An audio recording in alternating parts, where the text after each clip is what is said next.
Bully for You, Teddy Roosevelt, Chapter 3.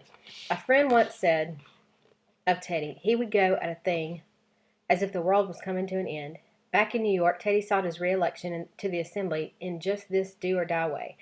And once he was elected, he threw himself headlong into his reform program. In New York City, he began an investigation into the city's corruption. Then on February 11th, he returned to Albany, even though Alice's baby was due soon. But he wasn't worried about leaving. He'd be back home, he said, by February 14th, about the time the baby was expected. Besides, Alice was with Teddy's mother and baby. Elliot lived only a block away, so everything would be under control, even if the baby arrived before Teddy did.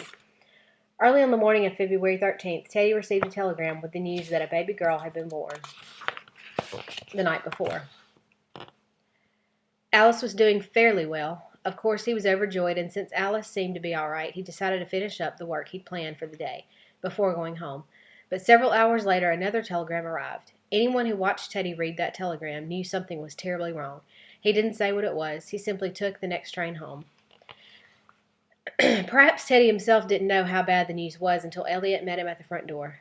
"There's a curse on this house," Elliot said. Their mother lay in bed on the floor, dying of typhoid fever. On one floor, dying of typhoid fever. Alice was on another floor, dying of a kidney disease. The baby, little Alice, was fine, but Teddy had no time now to think of her. For the rest of the night, he sat cradling Alice in his arms, telling her to live, begging her to live, trying somehow to fight her battle for her. At 3 in the morning on February 14th, Teddy's mother died. In the early afternoon, Alice died. Teddy was numb. He went through the motions of saying what he had to say, doing what he had to do, but what he wanted was to run away, to forget. He must have longed for Dakota country now, but the image of his father kept returning to him. The important thing, he told himself, was to live in such a way that would have made his father proud. So 3 days later, having left the baby in baby's care, Teddy was back in Albany, tight-lipped and steely. At the core of his character was an iron will forged by years of intense work and determination to make his body. Now it forced him to work at such a pace that he looked as if he were running, and he was. He believed that anything painful in the past should be left in the past, and of course he had to run to keep ahead of the pain. After the first stages of grief, Teddy never mentioned Alice's name again. He put away her pictures and her letters, and years later, when he wrote his autobiography, he never mentioned that once there had been an Alice Lee in his life. Furthermore, he never told young Alice anything about her mother. Not once. The entire time in Albany after Alice's death was like a nightmare to Teddy. He never wanted to see the place again. He said, let alone work in the Assembly. This sounded as if he meant to quit politics, but instead he seemed to be looking for a larger stage. In any case, he was elected a delegate at large to the Republican National Convention to be held in Chicago in June. He knew that a politician's future depended on how well he performed and how many friends he made in his party. Certainly Teddy Roosevelt became a conspicuous figure in Chicago. He worked tirelessly, talked endlessly, and fought stubbornly for the candidate of his choice for the Republican ticket.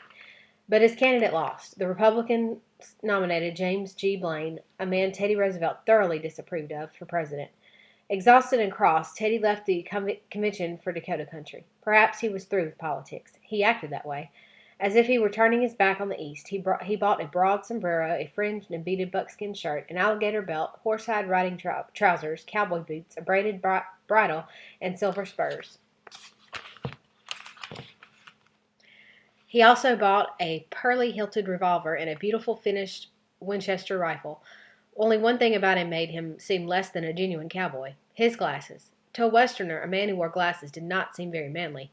Cowboys, always taken aback when they first met him, often called him Four Eyes or Storm Windows behind his back.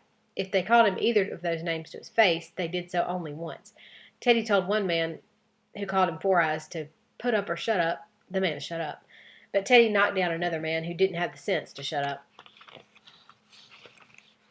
The people in Dakota country soon learned that young Theodore Roosevelt intended to take their country seriously. That summer he purchased 1,000 head of cattle, and a few months later 1,500 more. And in short order he selected a site for a ranch of his own and hired 2 old friends, hunting guides from Maine, to be his foremen. The Elkhorn Ranch, he called it. Once completed, his house was the finest in the Badlands. It had 8 rooms, a basement, a front porch facing the Little Missouri River, and a rocking chair on the front porch. Teddy couldn't get along without a rocking chair. Even when he sat down to rest, he liked to feel that at least his chair was on the go. Finally, of course, there were the trophies from his hunting expeditions. Antlers of elk, like the skeletons of huge birds, flew from the rafters, perched on the porch railing, clung to the walls. Teddy went hunting regularly, sometimes for a month or two at a time, sometimes as far away as the Bighorn Mountains. Eventually, every specimen that this country offered, Teddy shot. Duck, grouse, prairie chicken, dove, rabbit, bighorn sheep, elk, antelope, and to his delight, grizzly bear. He had been impressed several years before when Elliot had gone to India and shot a tiger, so when he brought down his first grizzly, he boasted to his family. His grizzly, he reported, stood 9 feet tall, weighed 1,200 pounds, and was surely just as fierce, as if not fiercer, than Elliot's tiger. When Teddy wasn't hunting, he was writing. Again and again he expressed the wish that he would amount to something, so if he couldn't be a politician, maybe he would be a writer. The first of his books on the West, Hunting Trips of a Ranchman, must have been a joy to write. Not only did he pour out his love for the West, he created an adventure story in which he was the hero. In a way, it is a strange book, for although it is a record of his many kills, it is also a song of praise for all the wild creatures he loved.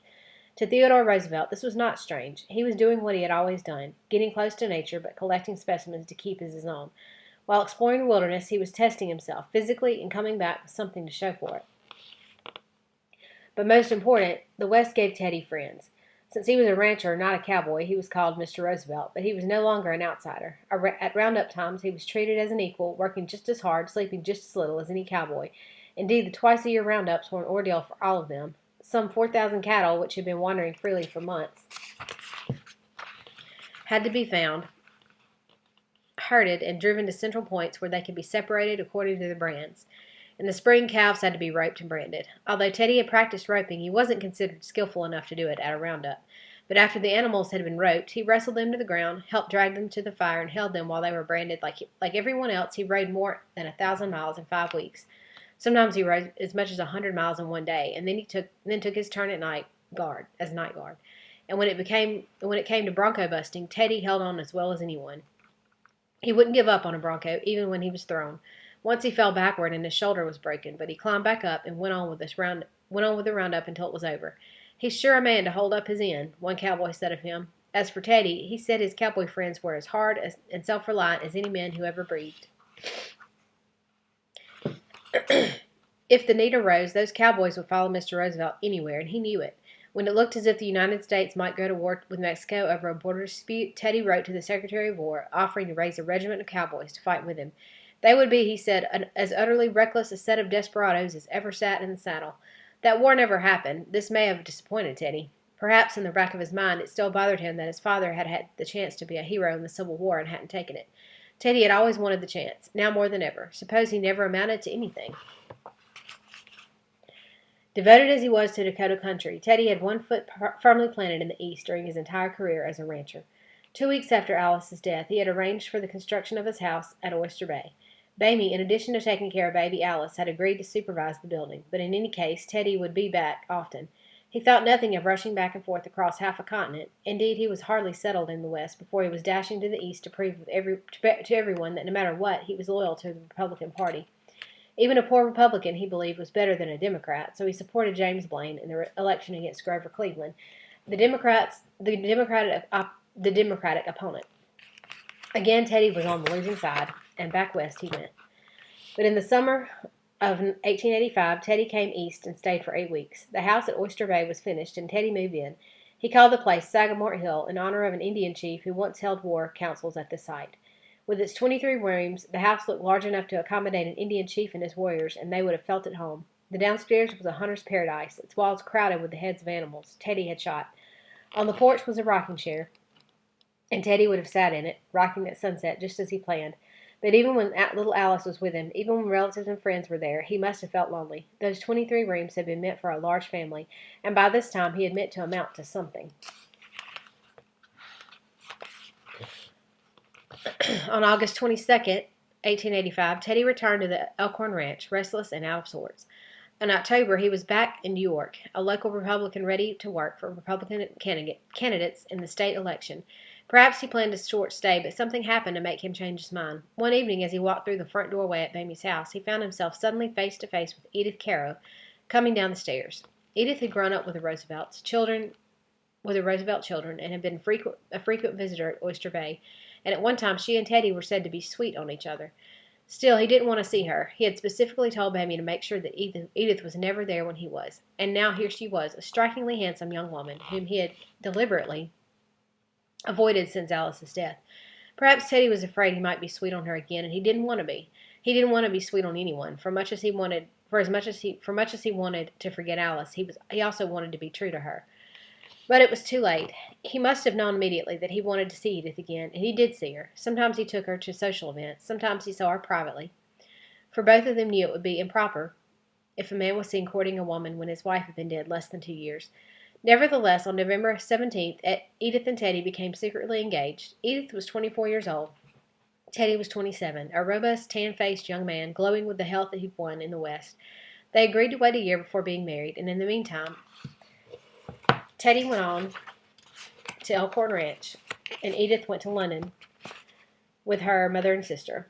When the year was up, Teddy would go to London where they would be married. Until then, they would keep everything secret. Teddy took up ranch life with his usual vigor, and when he wasn't ranching or hunting, he was writing. He had to write, he figured, as fast and fiercely as he could, for his baby kept reminding him he had spent too much money.